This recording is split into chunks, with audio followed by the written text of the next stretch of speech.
पुरखों की विरासत और पहचान मत बेचो, स्वाभिमानी बनो, स्वाभिमान मत बेचो। पुरखों की विरासत और पहचान मत बेचो, स्वाभिमानी बनो, स्वाभिमान मत बेचो।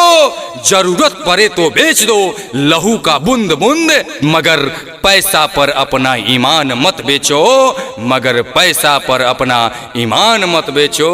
भाई हो, बहुत लोग आई, बहुत प्रकार के प्रलोभन दी, लालच दी, गोर पर भी गिर जाई। लेकिन याद रखे के बा, यदि गरीब जनता के हक आ हुकूक के लड़ाई के हु लड़ेला तो तहार मनोज भाई बाड़े हो। गरीब के अपना दिल में बसा के रखेले, हर बिरादरी हर जाति के लोग के साथ हाथ में हाथ आ कदम में कदम मिला के चलेले हो। इसे याद रखे के बा, रउआ उहे मनोज कुमार दास राउर मनोज भाई, रउरा यार, राउर मित्र, राउर साथी, राउर बेटा, राउर लइका अब की चुनाव के रण क्षेत्र में कूद गइल बाजी। बड़ी विरोधी लोग बहुत प्रकार के बवाल बनावता, लेकिन राउर लइका अब की आइल बा मैदान में, ओकरा हाथ के मजबूत करे के बा, ओकर लाज बचावे के बाजी। जेकर चुनाव निशान बा कैमरा छाप,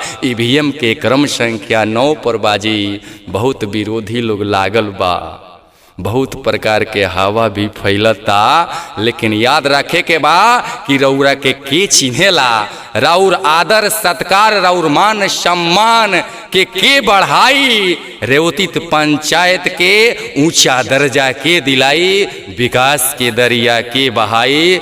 तो वो नाम में सबसे पहल का नाम मनोज कुमार दास के आई हो। ऐसे याद रखे के बा, राउर मनोज कुमार दास अब की चुनाव निशान उनका मिल गई बा फोटो कैमरा छाप, जौन की ईवीएम मशीन के क्रम संख्या 9 नंबर पर बा।